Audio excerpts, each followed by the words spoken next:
साहिबान,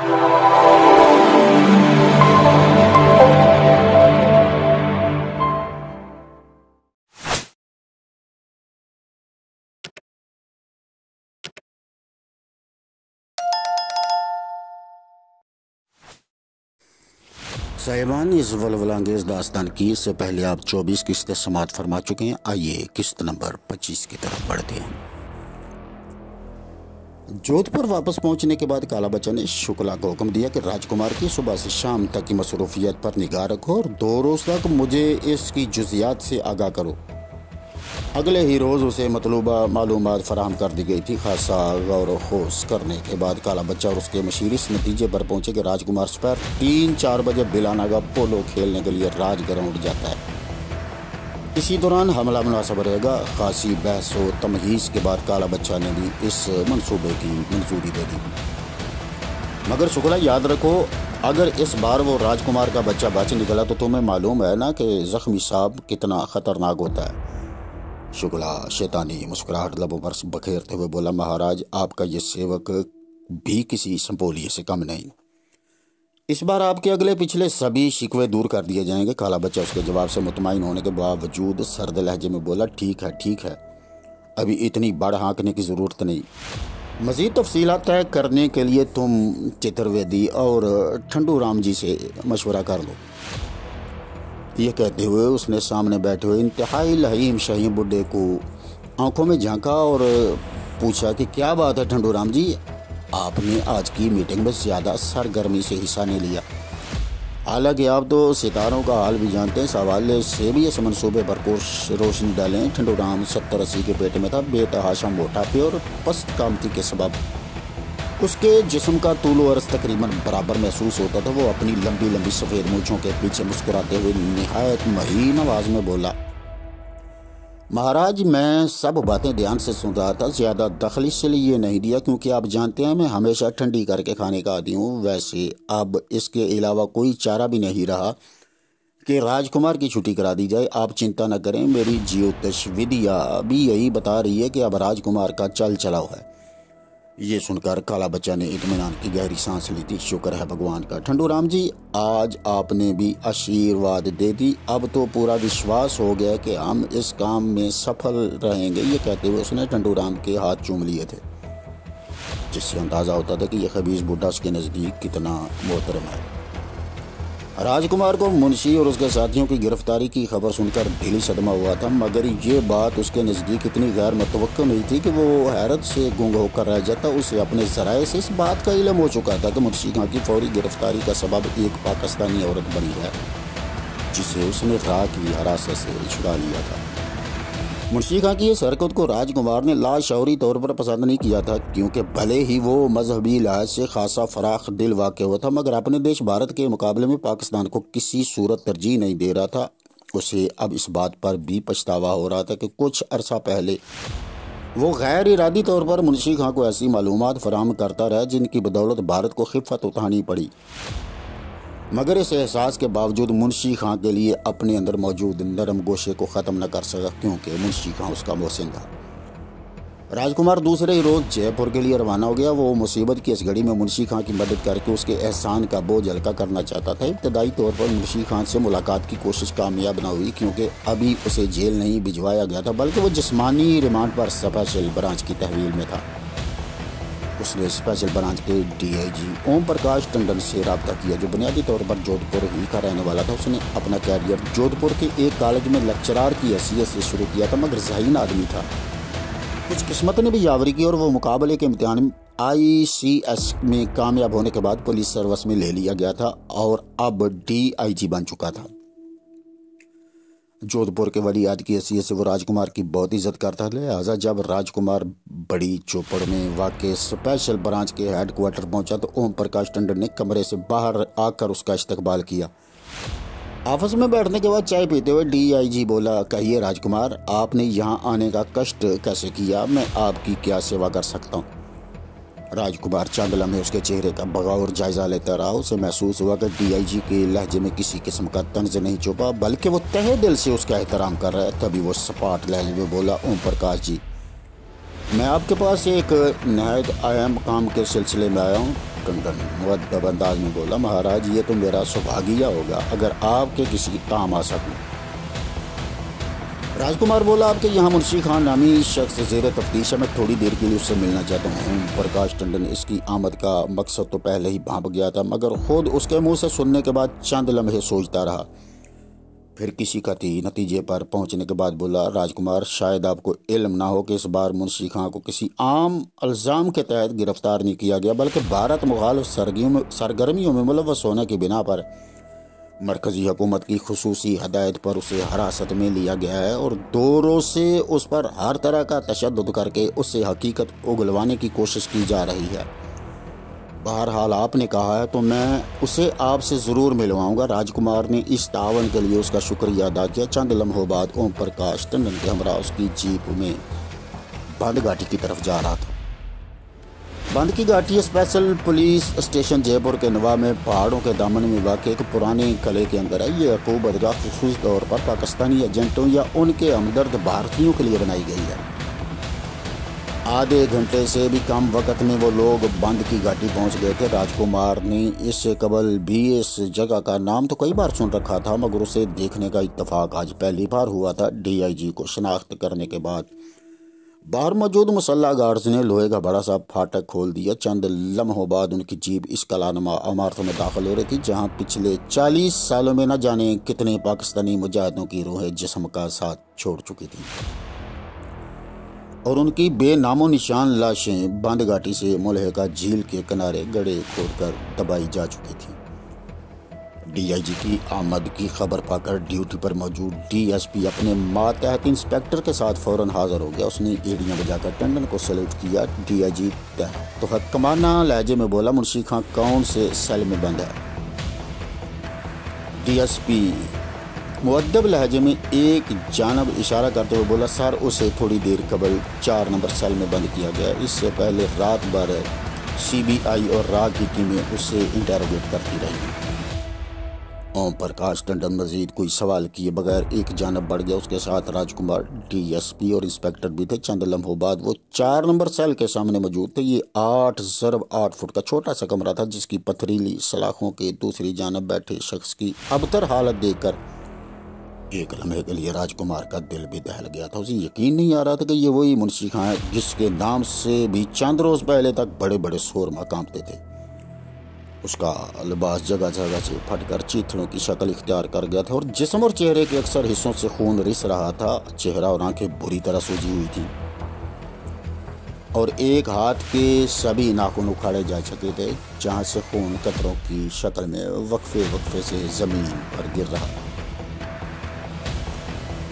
اس کی حالت ظاہر پر راج کمار کا دل اڑ رہا تھا۔ منشی خان اسے دیکھ کر ہلکے سے مسکرایا، مگر اس کی مسکراہٹ میں جو اذیت چھپی تھی وہ راج کمار سے پوشیدہ نہیں تھی۔ راج کمار ڈی آئی جی کی جانب دیکھتے ہوئے سرد لہجے میں بولا، اوم پرکاش جی، کیا آپ نہیں جانتے کہ منشی خان بھارت کے معزز شہری ہیں؟ آپ نے ان کی یہ حالت کون سے قانون کے تحت کی ہے؟ ڈی آئی جی زہر خند لہجے میں مسکراتے ہوئے بولا، راج کمار آپ خواہ جذباتی ہو رہے ہیں۔ ویسے اس وقت تو آپ نے اچھا خاصا لطیفہ سنا ڈالا، ایک مسلمان اور بھارت کا معزز شہری، واہ بھائی واہ۔ یہ کہتے ہوئے اس نے بھرپور کہکا لگایا۔ راج کمار کو اس بے وقت کی ہنسی پر سخت تاشا تھا، مگر خون کے گھونٹ پی کر خاموش رہا۔ چند لمحوں بعد اوم پرکاش ٹنڈن اپنی ہنسی کو بریک لگاتے ہوئے بولا، ویسے راج کمار ایک بات کی داد دینی پڑے گی، یہ کم وقت پتہ نہیں کس مٹی کا بنا ہوا ہے کہ اتنے تشدد کے باوجود کچھ بھی نہیں بکا اور ابھی تک اپنی ہیٹ پر قائم ہے کہ اسے اسکندر وغیرہ کے بارے میں کچھ بھی علم نہیں۔ رسی جل چکی ہے مگر بل نہیں گیا۔ یہ سن کر منشی خان کی نگاہوں میں ایک پرعزم چمک نمودار ہوئی۔ ڈی آئی جی کی آنکھوں میں جھانکتے ہوئے ٹھہرے لہجے میں بولا، رسیاں سبھی ایک جیسی ہوتی ہیں مسٹر ڈی آئی جی، جلنے کے بعد بھی جن کے بل نکل جائیں وہ رسیاں نہیں کچھ اور ہی چیز ہوتی ہوں گی۔ منشی خان کے پرعزم لہجے سے ٹنڈن بھی متاثر ہوا تھا۔ نرم آواز میں بولا، منشی خان کاش تم اتنے سرکش نہ ہوتے۔ منشی خان کی آواز دور سے آتی ہوئی محسوس ہو رہی تھی۔ اوم پرکاش، یہی سرکشی تو میرا سرمایہ ہے۔ تمہیں شاید علم نہ ہو کہ عام آدمی سولی پر مر جاتا ہے مگر منصور سولی پر بھی زندہ رہتا ہے۔ राजकुमार उस वक्त खुद को बड़ी मुश्किल सूरत हाल में महसूस कर रहा था। आहिस्ता से बोला, है भगवान मुंशी जी, लगता है आपके दिमाग में मजहबी जरासीम खासी तादाद में मौजूद हैं और ये कोई अच्छी अलामत नहीं। आप ये क्यों भूल रहे हैं कि हम सब सेकुलर भारत के वासी हैं? मुंशी खान राजकुमार की आंखों में झांकते हुए कदरे तंजिया अंदाज में बोला, मेरे दोस्त, मजहबी जरासीम तो हर शख्स में मौजूद होते हैं। यही देख लो, अभी तुमने इजहार बेजारी के लिए जो है भगवान कहा है, क्या इससे तुम्हारी लाशौरी धार्मिक वाबस्तगी का इजहार नहीं होता? राजकुमार कुछ देर खामोश रहा, फिर हमदर्दाना लहजे में बोला, मुंशी खां, आप खामखा इतनी तकलीफ बर्दाश्त कर रहे हैं। आपको सिकंदर वगैरह की बाबत जो कुछ इल्म है बता दें और इस मुसीबत से पीछा छुड़ाएं। मुंशी खां पर तो उस वक्त अजीब सी कैफियत सवार थी। राजकुमार, तुम्हारी हमदर्दी का शुक्रिया, मगर तुम्हें शायद इल्म नहीं कि बाज़ अज़ियतें अज़मतों का पेश खैमा होती हैं। डीआईजी राजकुमार की जाने मुड़ते हुए बोला, मेरे ख्याल में अब हमें वापस चलना चाहिए। इससे ज़्यादा वक्त मैं आपको नहीं दे सकता। वैसे भी आप जिस पत्थर को समझा रहे हैं उसमें जोंक लगने के आसार मुझे तो नज़र नहीं आते।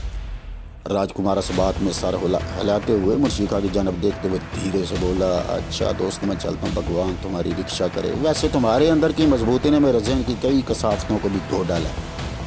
मुझसे तुम्हारे जो कुछ हो सका ज़रूर करूँगा, क्योंकि तुम मेरे मोहसिन हो और ये ज़िंदगी जो मैं गुजार रहा हूँ ये तुम्हारी ही दिया है और तुम्हारा ही ये दिया हुआ जीवन दान है। ये कहते हुए बोझल कदमों से वापसी के लिए मुड़ गया। उसे मुंशी खां की हालत देखकर सख्त दुख हुआ था और उसने दिल में तहैया कर लिया था कि इस जुल्म के खिलाफ हर सतह पर वो आवाज़ उठाएगा। वापस जोधपुर पहुंचकर उसने अपने तमाम तर ताल्लुकात इस्तेमाल कर डाले थे, मगर उसे कोई ख़ास कामयाबी हासिल न हुई। चंद अखबार नवीसों ने वादा भी किया कि इस ज़्यादती के ख़िलाफ़ आवाज़ उठाएंगे, मगर अमली तौर पर इसकी नौबत न आई।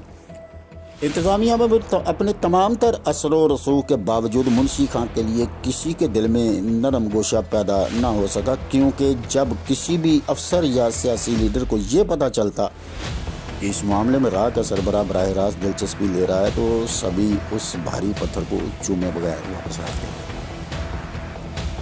इस सूरत हाल ने राजकुमार को बहुत ज़्यादा दिल बर्दाश्त कर दिया था।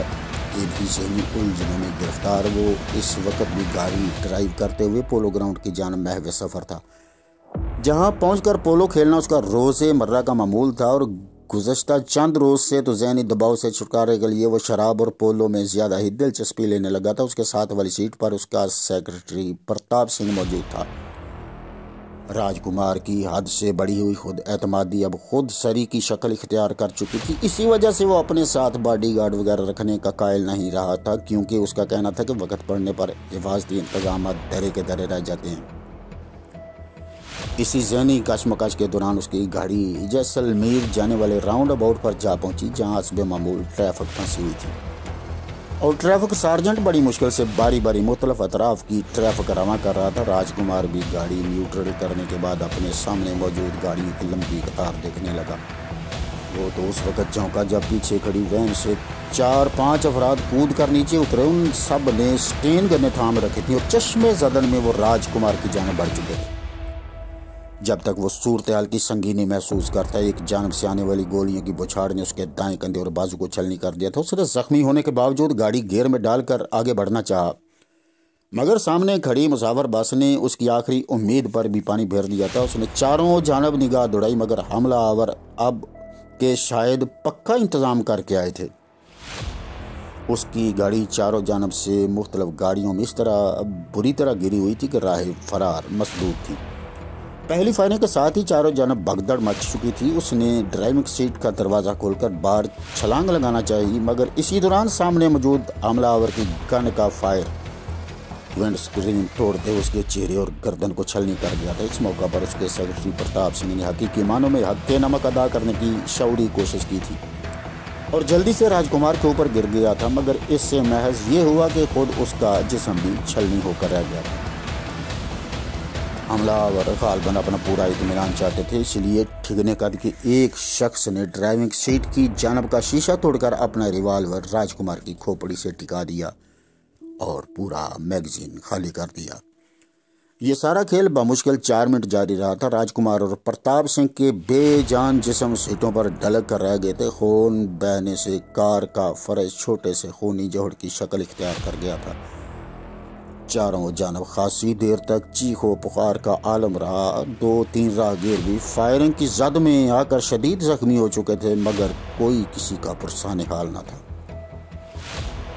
15-20 منٹ بعد پولیس کا ایمرجنسی اسکواڈ اور ایمبولینس بھی تیز سائرن بجاتے ہوئے آن پہنچے۔ جب پولیس انسپکٹر نے دیکھا کہ مرنے والوں میں ریاست کا ولی عہد بھی شامل ہے تو چاروں جانب فون اور وائرلیس پر پیغام نشر ہونے لگے تھے۔ تھوڑی دیر میں DIG جودھ پور رینج سے لے کر چھوٹے بڑے تمام انتظامی افسران وہاں آ دھمکے تھے اور قاتلوں کی گرفتاری کے لیے شہر کی ناکہ بندی کے احکامات دیے جا رہے تھے، مگر یہ سب بعد از مرگ واویلے والی بات تھی۔